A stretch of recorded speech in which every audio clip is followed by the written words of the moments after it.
So here we have two concepts, the map estimator, and I'm going to tie that to the Bayesian inference problem. So to start with, we have a unknown parameter that's random. So that means it's a PDF is it has some PDF, and we would call that the a priori PDF because it's based on prior data.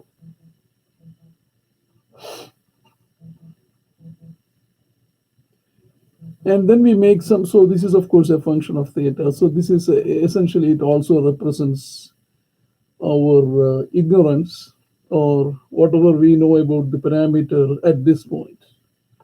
So then we collect some new data. So x1, x2, etc., xn. So this is data, additional information, what we have. So the question is, we want to use this data to get an estimator for theta. So this is an estimator for theta.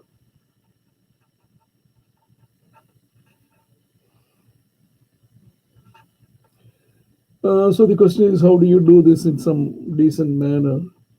So the obvious thing is to look at the error. Error is what we do not know minus what is our best estimate.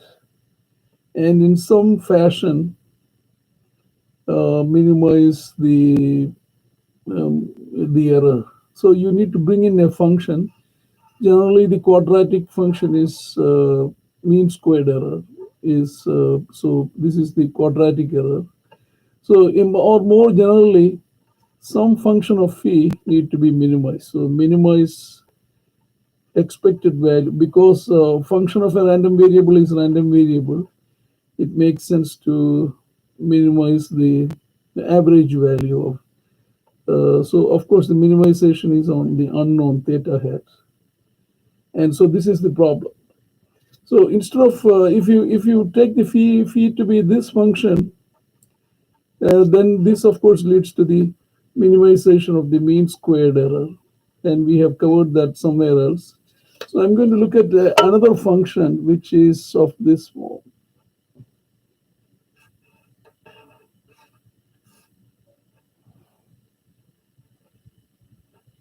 So this says this is the error function, and this of course shows that the error is if the error is very small, there is essentially no penalty. So what this says is the error function is such that the penalty is 0 if the error is less than some delta, and it is 1 if otherwise. So small errors are forgiven, and the large anything beyond a tiny value is has the same effect as so there is no gradual stuff going on here. And so the question is, how do you minimize this? So let's try to plug this into the equation. So if is so it's we have n plus 1 random variable. So it's because error is a function of theta minus theta hat. Theta is random, and theta has got all the data. So the joint density function is of theta and x1, x2, etc., xn, the observations. So it needs to be minimized in this fashion. And we can rewrite this. So of course, the minimization is on, we can write it in terms of a conditional density function just to deal for a couple of reasons. But one reason is to deal with the difficulties one at a time. So we split in this manner. So here x means x1 through xn, and so conditioned on the data. So this is just the conditional formula for the joint density function, and theta is the unknown. And considering that here epsilon is from theta minus theta hat. So essentially, so this inner integral goes obviously is only so the minimization is of course on phi on the phi, which is on theta hat. Theta hat is the variable that we can minimize. So here we could put the integral like this. Here it's a little more clear because the variation on theta is from, if you look here, so epsilon is theta minus theta hat, and epsilon is greater than minus delta for the where it matters is between minus epsilon and epsilon. So this is the same as saying in terms of theta, epsilon theta is greater than theta hat minus delta to theta hat plus delta. So if you want, we can put those variables here. Now we can make a little more progress because this function, the phi function, which is like this, we can write it as the difference of the one function minus this function. So this is the phi function. This is the phi function. I'm going to call this another function. Let's say phi bar. And this is all 1. So of course this minus this is this. So this function can be written as 1 minus phi bar. But so if you substitute here, 1 multiplied by the area under any density function, joint density function is 1. So this minimization actually becomes expected value of phi c minimization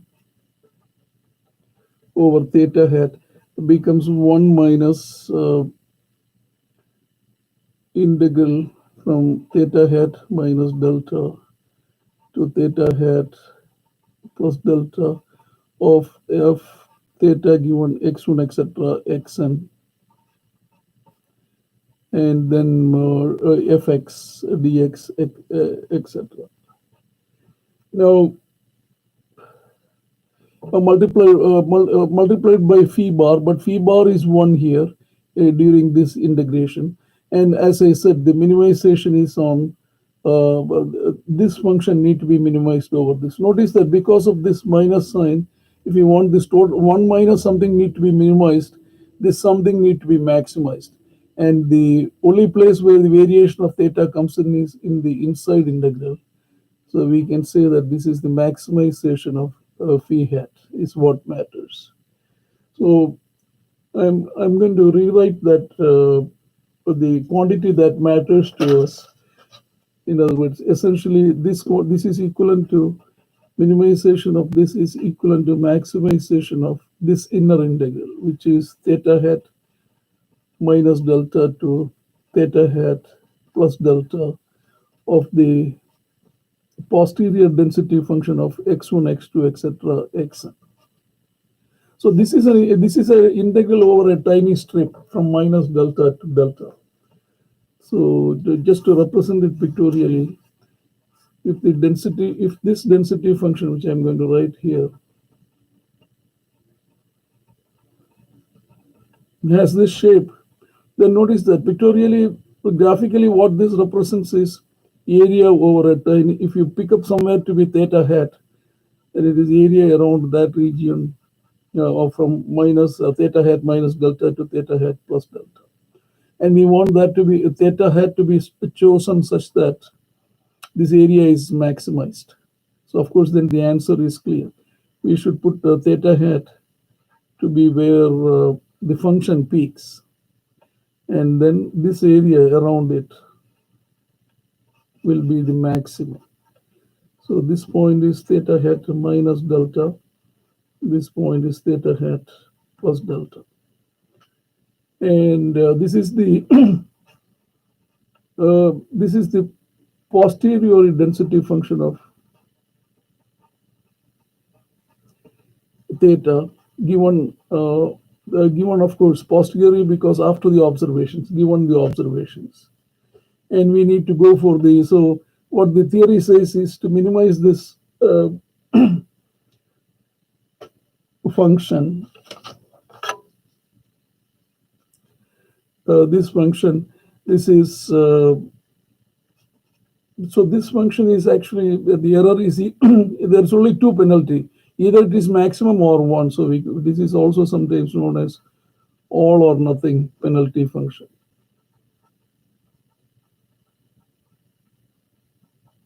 So if you use this function, then the maximum of the a posteriori PDF seems to be the best estimator. And so maximum,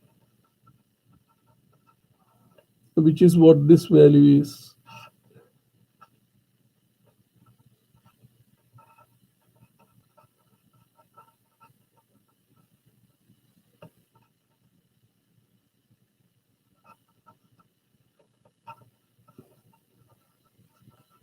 So if you coin up these three words, we get a map, maximum a posteriori estimator for theta, whatever is the parameter we are looking for. So just to summarize what we have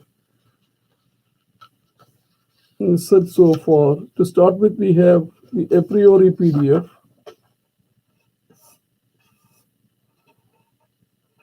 and then so this is the a priori PDF, and then we make measurements, data, x1, x2, etc. And these may be independent samples or dependent, but the whole point is they have their own probability distribution, x1, x2, etc. x1, and of course they also depend on theta. So this need to be figured out from the context. And then what we have figured out is that if you use the philosophy of all or nothing penalty function, then what matters is the a posteriori PDF of the parameter.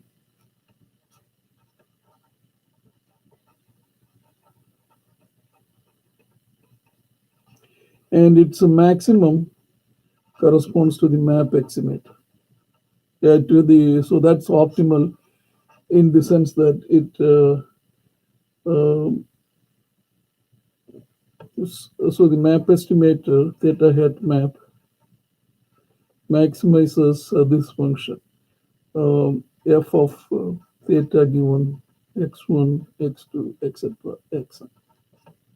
Sometimes you use the logarithm of the density function, because density function is now positive, and its a logarithm is a monotonic function. So let me so the if the function is smooth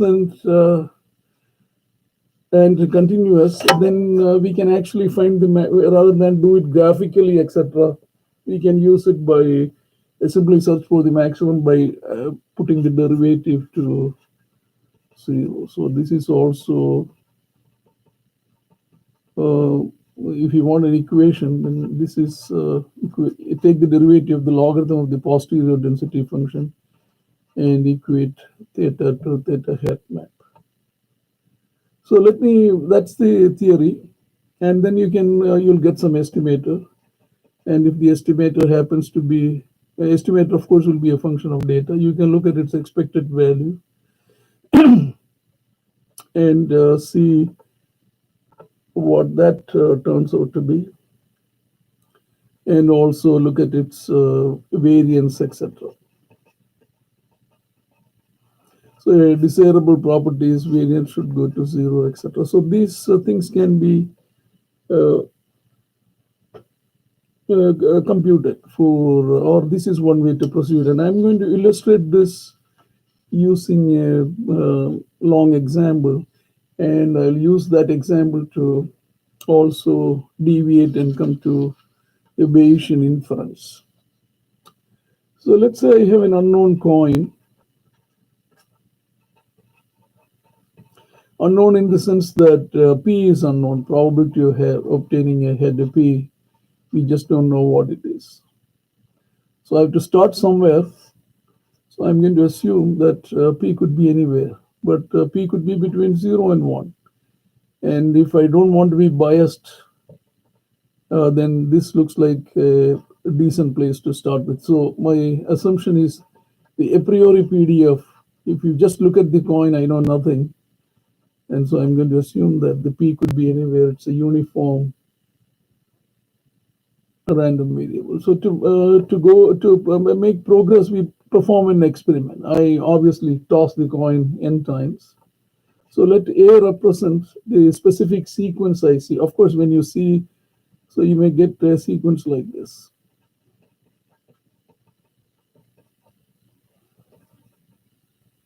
So this is the data. So if you start counting, I see one head, two head, and the totally, of course, there I put the experiment, let's say, n times. And if I start counting the heads, I see that, let's say there are k heads. So this is the observation. That's the truth. So the question is, how do you use all this? So there are two questions. How do you use this to get a estimator for P? Actually, more interesting question might be, what can you say about what's coming up? In other words, can we use this data to predict what will happen if you perform this experiment again? And that's where the inference comes in. And I'm going to show you that this a-posteriori PDF comes through the Bayes theorem and hence Bayes inference. But let's proceed with proceed with finding the map estimator for P. So we have A. So the probability of A, given that, remember, we don't know the value of P, so we'll fix P to be P. Then this is going to be from here, it's going to be probability of H given P, probability of H given P, whatever is that sequence, that particular sequence.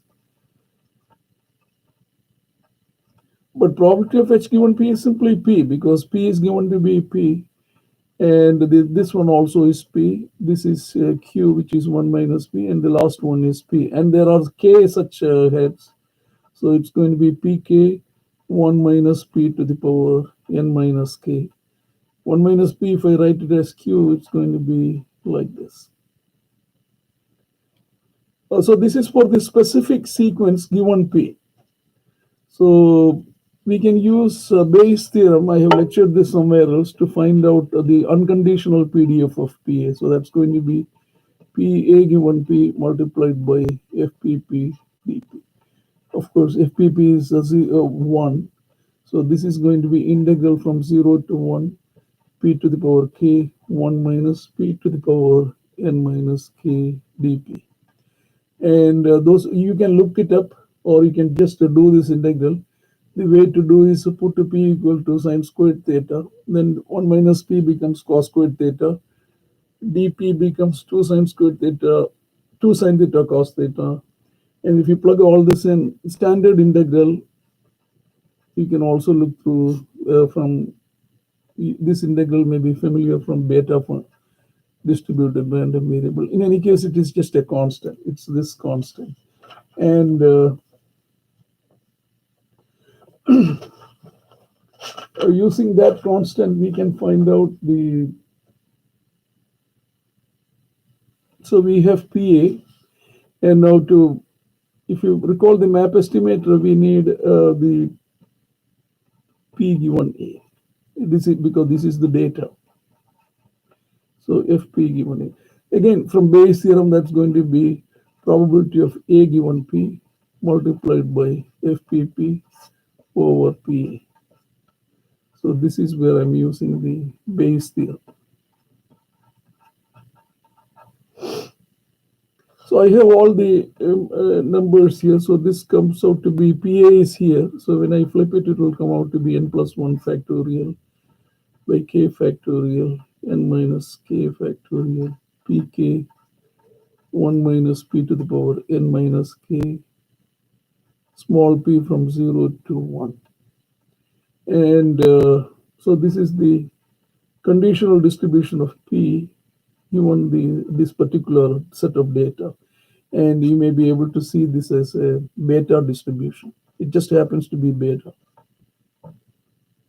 All right, so, but if you recall in map estimator, this is exactly what we wanted. So now we should look for the peak of this. Actually, if you plot this, you can see that this will sort of go like this. And in context, you can also put the a priori PDF like this. So this is f of p given a, and this was fp, the a priori. This is the a posteriori PDF.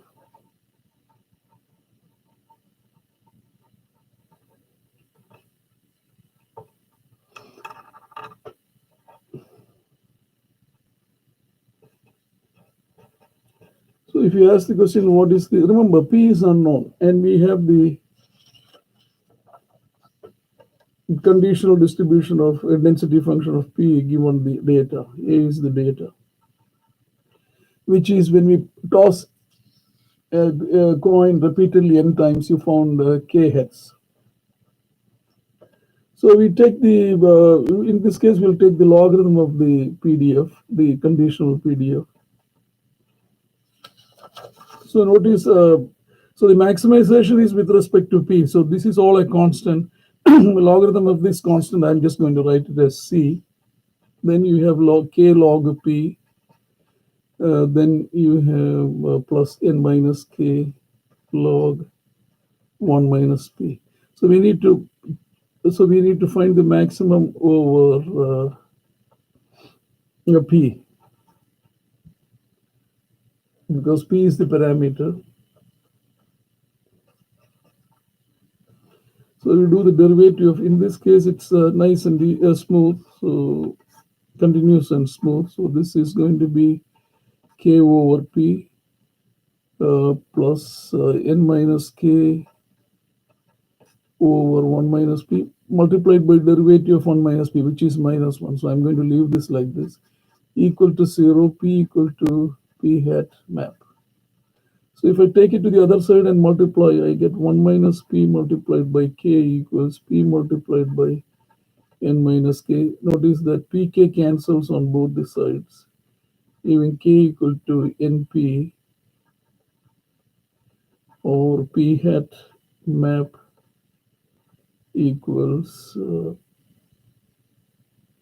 K over N. So that's the map estimator.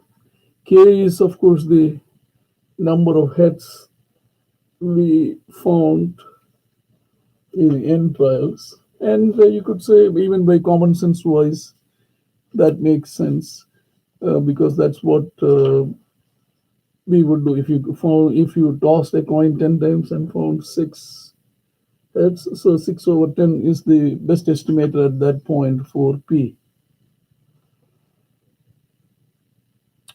And again, as I said, if we can proceed by finding the mean and variance, etc., and we can, one way to go is that way.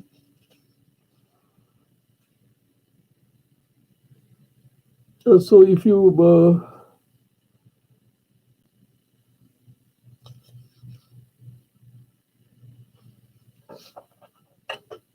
so once again, the experiment was, if you recall, the A was H,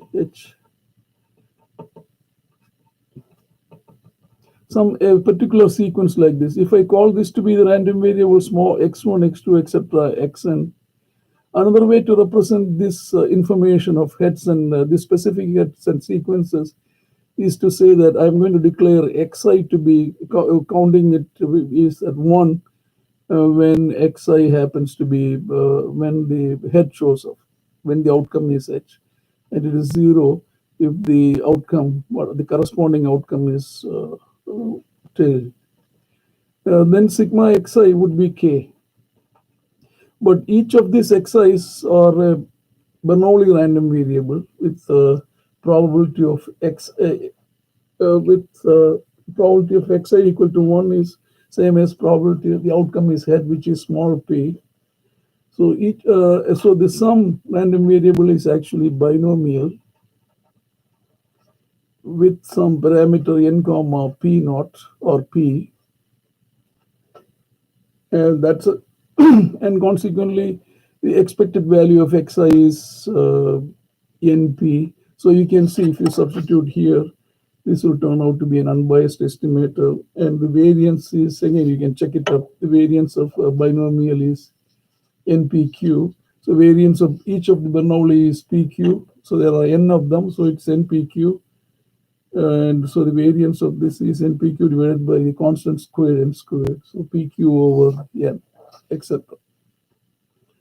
But we'll take for the same problem, I am going to take a slightly different approach and look at a more interesting problem. So remember, to recall, we are here. We have FP, P given A is, we are at this binomial distribution, to beta distribution.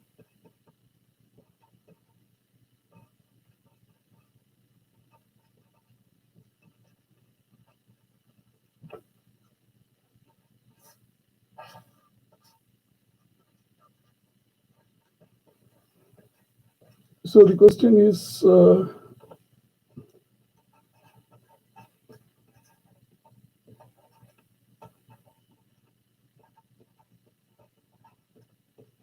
what can we say about the next toss?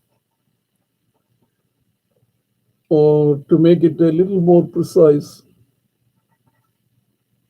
what is the probability that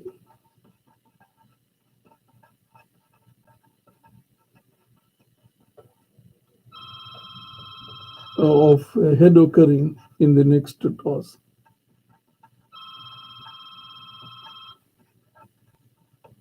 So in other words, we are asking what is the probability of this event? The next had so this is prediction.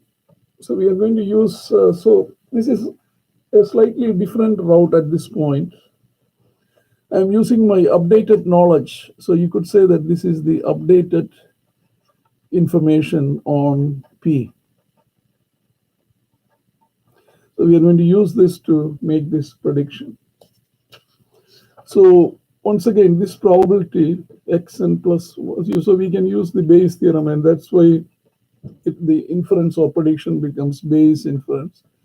So this is some event. The probability, using the total probability rule, this is the same as xn plus 1 equal to h given p or multiplied by fpp dp. This is the formula of p goes from 0 to 1. But this part is easy. If the random variable p is given to be p, probability of getting, at this point, if you toss again, probability of getting a head is simply small p. But this is where the knowledge comes in. Rather than use the a priori PDF here, we would use our, wherever we are now here. We are here and not not with the a priori PDF. So this I'm going to replace by f of p given a. So the formula now becomes 0 to 1 small p multiplied by fpa dp, 0 to 1. So the fruit of our labor is here. This we were only able to get this because we did an experiment. So we are going to use the results of the experiment. And if I substitute this, we already know the formula, so I'm simply going to substitute it.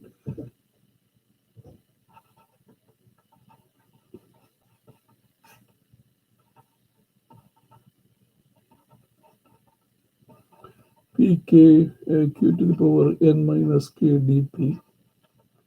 So this is going to be n plus 1. The constants come outside.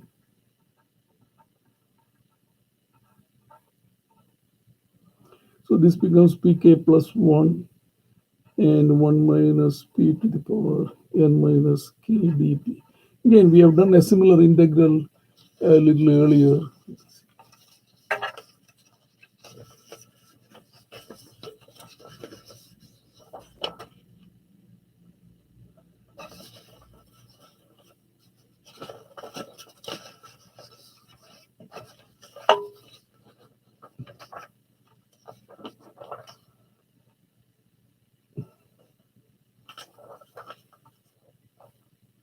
here. So this is exactly the same as this integral, except k is replaced by k plus 1.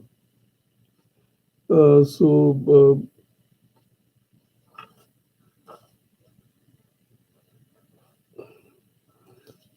this will be k plus 1, this will be n minus k, the denominator will be, here it is n plus 1, because this plus 1, so this will be, in our case, it will become, so this will become k plus 1 factorial, n minus k factorial, divided by the sum plus 1, so n plus 1 plus 1, n plus 2 factorial. So notice that n plus 1 will cancel with n plus 2, giving n plus 2 in the denominator, and this will cancel, and k factorial, and this will give you k plus 1. So this is the answer. So the probability of getting a head in the next toss is, of course, depends on the current data. So it's k plus 1 over n plus 1. For example, if k is 50 in 100 tosses, that means k over n is 0.5. And here, if you substitute, that also turns out to be 51 over 102, which is 0.5.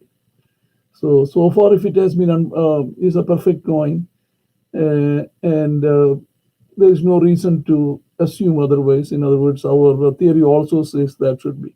But on the other hand, if k was, let's say, 59, and n was, let's say, 100, then this will be 60 over 102. So that's very close to 0.6. It's not 0.5. So that's whereas the maximum likelihood estimator would say it's a k over n, which is not maximum likelihood, the map estimator. So those two are different. In other words, the inference gives you a slightly different answer. Now we can, so that's that one. Let me proceed with this problem further to illustrate. So to summarize, we have, so the inference goes this way. We have a priori PDF, and then we have data,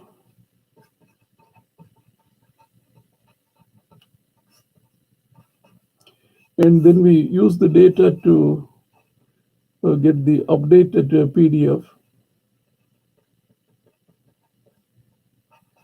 and then or a posteriori PDF, and then we use this to make predictions or infer.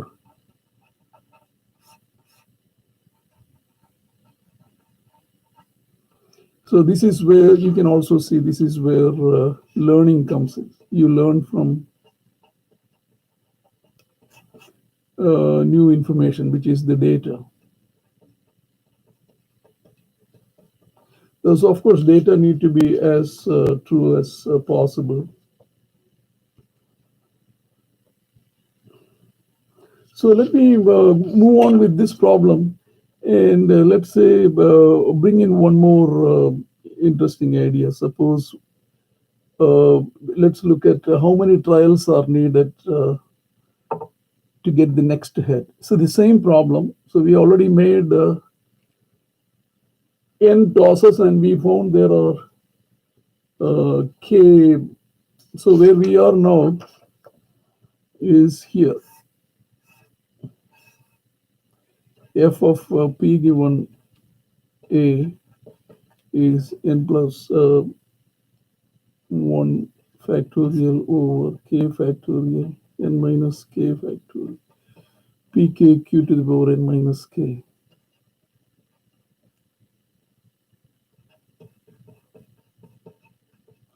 Now I define an event. I want to predict what is the probability of getting the next head in m trials.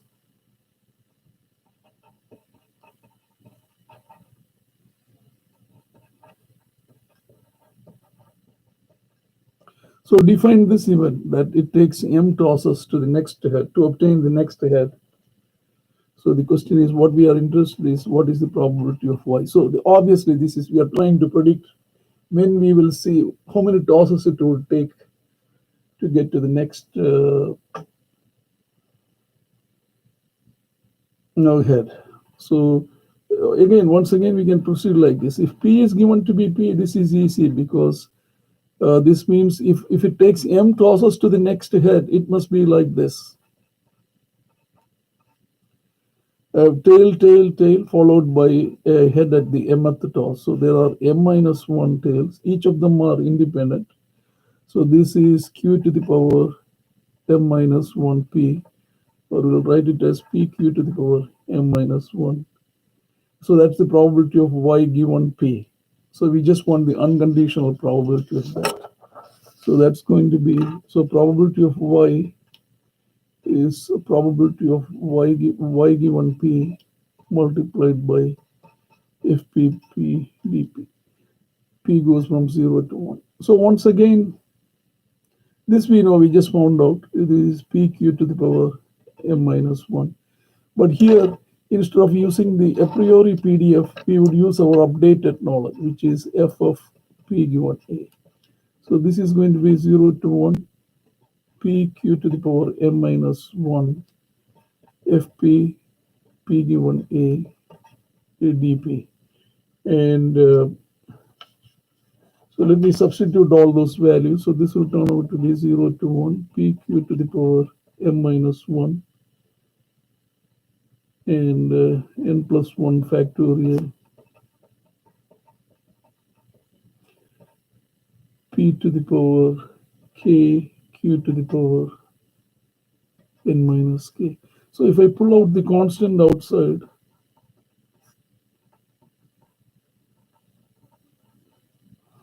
and do this integral, again a similar integral, so P to the power K plus 1, Q to the power N plus M minus K minus 1.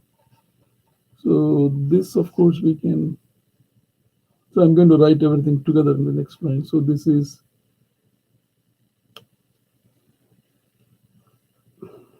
N plus 1 factorial K factorial N minus K factorial, here K plus 1 factorial,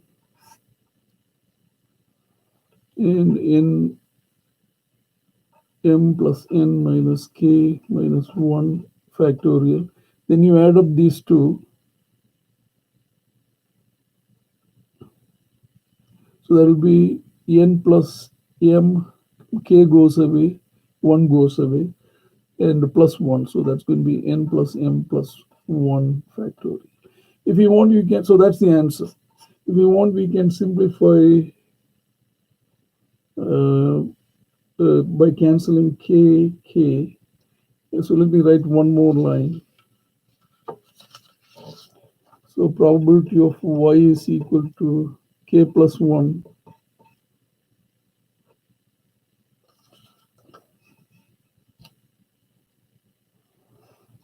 multiplied by N plus 1 factorial N minus K factorial, and M plus N minus K minus 1 factorial over M plus N plus 1 factorial. All right, so to see whether this makes any sense, let's assume M is 1. In other words, what's the probability that it will be a head in the next toss? So we should get the same answer as before. So if you put let me denote it as Y1. So if you put K, so the numerator M equal to 1 and M equal to 1, so this becomes N plus 2, this cancels, so you get K plus 1 divided by N plus 2 from this term and this term. And here, if we put M equal to 1, this becomes simply N minus K, so this cancels with this. You get the same answer as before. And let's put M equal to 2. That means it takes 2 trials to get to the head. So in this case, P equal to Y2 will be, so K plus 1 is there, and M is 2. If M is 2, this becomes N minus K plus 1. and n minus k factorial, n minus k plus 1 factorial, you get n minus k plus 1 here. And in the denominator, the m is 2, so this becomes n plus 3, and this will cancel to give n plus 2 multiplied by n plus 3. So to see how this goes, so let's say let's take a fair experiment. Let's say we tried n equal to 100. In 100 trials, we got 50 heads. Then the probability of getting a head is 51 divided, getting a next head is 51 by 102 is still 0.5. So that makes sense. Whereas if you come here, this number is 51 over 102, that's 0.5. And this number is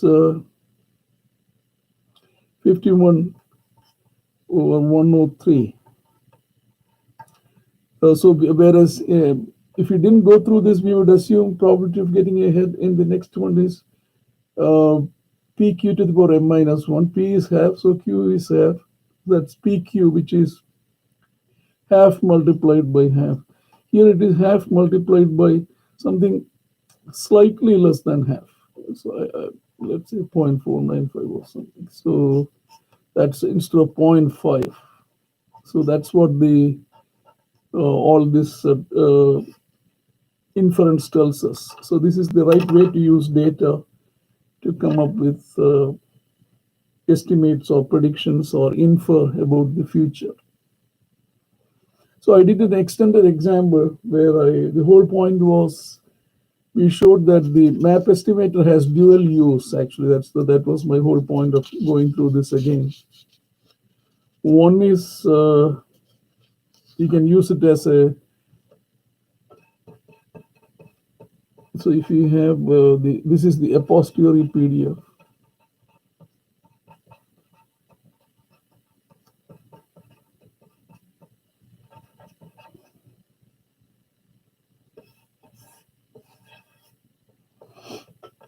So you can use this to find the map estimator, which is the maximum of the a-posteriori PDF or its logarithm.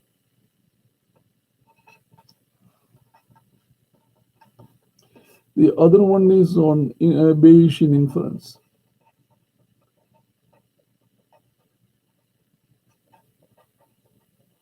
In other words, to make predictions. So some event in the future, probability of that event is probability of that event given theta multiplied by the